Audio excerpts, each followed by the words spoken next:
Hey everybody, how you doing? This is Bad Brad, and I just want to let you know that I am now a Sweetwater affiliate. So anything you buy, go to the link in description of this video and you'll see my Sweetwater link. Now check out Sweetwater for superb service and some of the best guitars, amps, pedals, strings, anything you can imagine. They have it, they deliver it to your door, and as a bonus you get Sweetwater candy. It's totally awesome. So check out the link and help this channel out. Thank you so much. Hey, how you doing everybody? This is Bad Brad. And I want to talk to you today about, being a rock guitar player, and that is me at my core. And when we're talking about classic rock and, blues and, everything that really turned me on to guitar, that is what I am based in. But, very often as a musician, you get called on to play styles that maybe that's not your genre. And we all have to adapt and use the knowledge that we know to make the performance work, okay? So the clip at the beginning of the video is a song with 1, D major 7, B minor 7, E minor 7, A7. That is a 1-6-2-5 progression. And how do I get that? What does that mean? Well, we're in the key of D major, right? And the 1 chord in D major is D major 7 if you're extending the chords to 7, all right? So D major 7. Then the 6th chord in that scale, the 6th note of D major is B. And if you harmonize the chord from that scale, you get B minor 7, all right? Now the 2nd chord, the 2nd note in D major is E. So E minor 7 is the 2nd chord.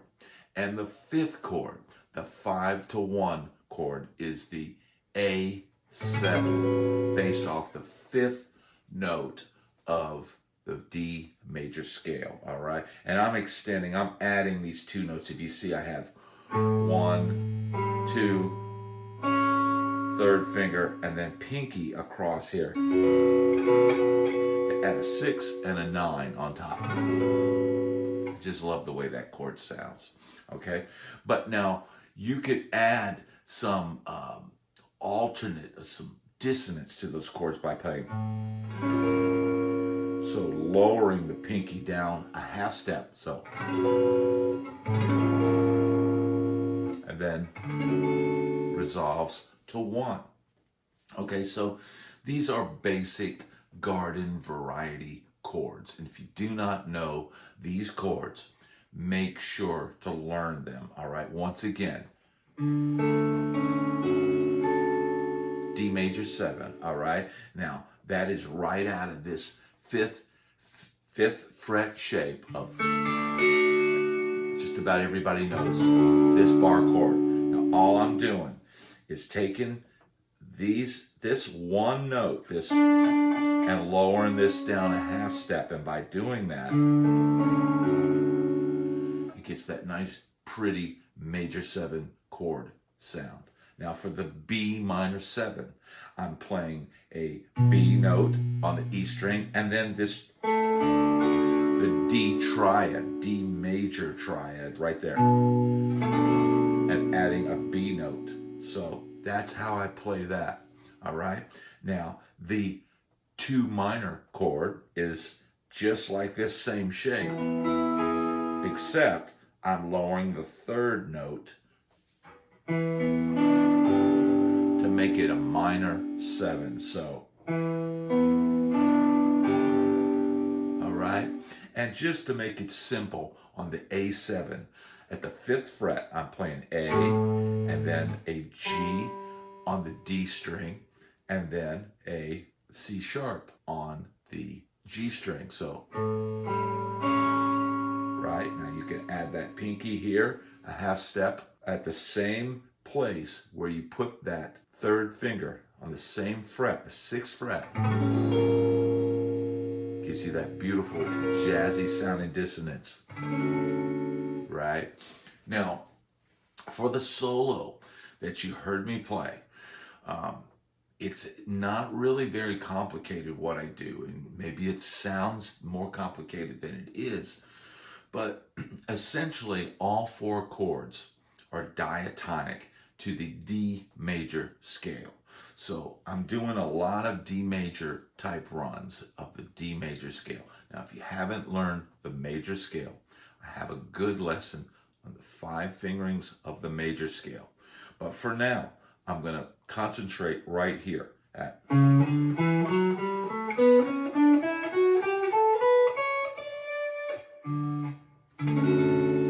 Okay, so you hear how that sounds. And some things that I did, I used to listen to a lot of George Benson, because as far as, jazz playing, I really liked his approach, because he would mix in a lot of blues and major pentatonic along with his jazz lines and his bebop, phrasing. And, things that I would hear, I pick up. I never transcribed many guitar players. I haven't really learned a lot of other people's licks. I've just tried to come up with my own things. And that's what I want you to be able to get out of this lesson, is give you the ideas and the tools to come up with your own style. All right. But something that I do, I think usually when I start this solo on this song, and this is a repetitive thing that I tend to start the solo out with, but I start with my pinky here at the 7th fret, and I do reverse, go down, and then back up.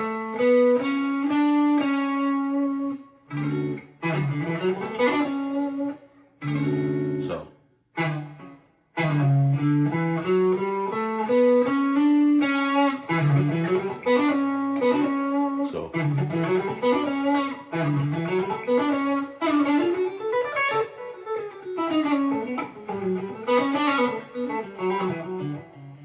That's all stuff based off of the D major scale. Now, the other thing that I'm doing sometimes is just pure D major pentatonic. So, and now that looks a lot like B minor pentatonic in that. But if you hear it over here,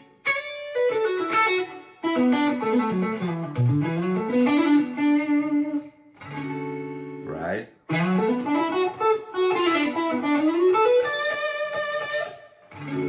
That's all D major pentatonic. So all of this is all diatonic type sounds. Okay? Now, occasionally,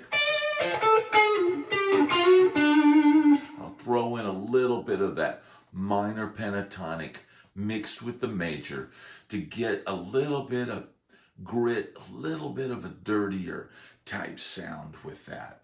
So those three things, the major scale,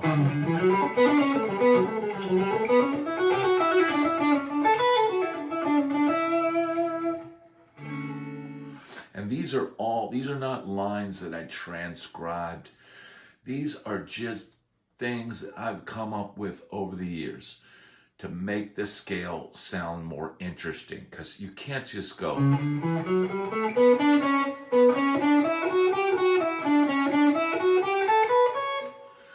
You need to work on the scale, practice to some of these, jam tapes using major scales, and work on coming up with some runs that are your very own. Now, the other thing that I'm doing, when we get to this 5 chord, and sometimes I'll do it even before the 5 chord, I'll just play it as a tension release. What I'm playing is a B flat melodic minor scale. So starting from the A, so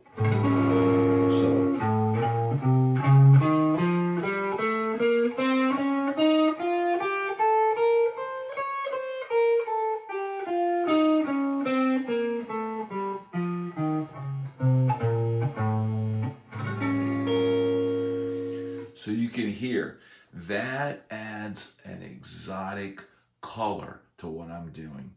And you can hear this in the solo that I played.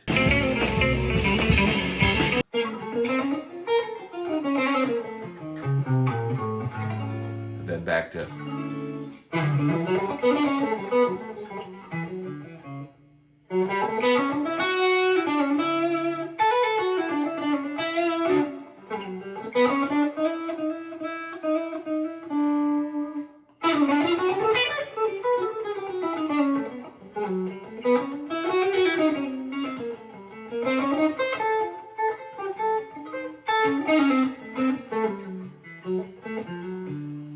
Now, all of that, what I was just doing there, is floating between D major scale and that B flat melodic minor. And that's just creating 5 to 1. Whenever I play that B flat melodic minor, it's just implying that tension and building that tension till I get back to my nice smooth sounding major scale. Now, if all you did was just run the major scale, you would find that would get really boring. But when you blend these 3 or 4 scales, we're talking D major pentatonic, D minor pentatonic, D major scale, that's 3, and then the 4th, B flat melodic minor over these chords. Now, when you play this melodic minor thing to get your 5 altered sound, all it is the melodic minor up a half step from your 5 chord. So that's where I came with the B flat.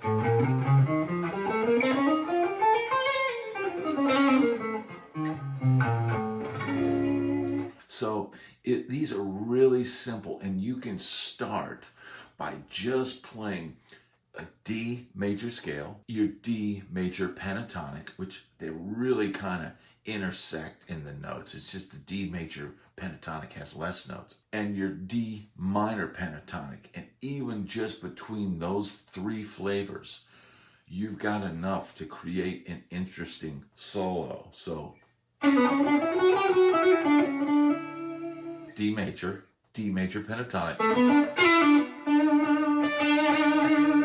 right? And then D minor pentatonic.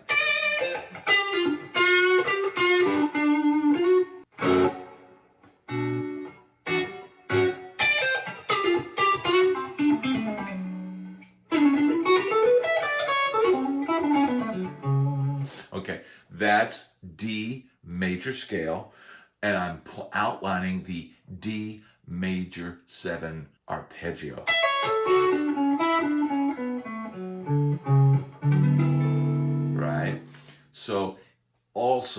something you can do is you can outline the arpeggios of each chord. So then D,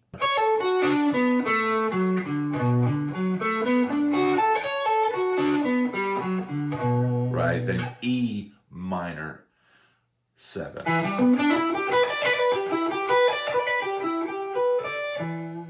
And I'm going to show you a trick here that I didn't do in this video, but it's an easy way to play an altered sound and not have to learn the B flat melodic minor scale here. So if you're playing that 2, this is a 2 to 5, which is a common thing in jazz. This is a trick, and I'll do a more elaborate video on this. But for now, check it out. So, and then go up a minor third and play the exact same thing. So,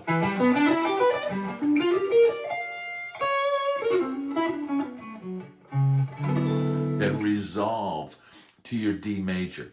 Going up a minor third is a cheat that you can use to get an altered sound, a jazzier sound over your 5 chord.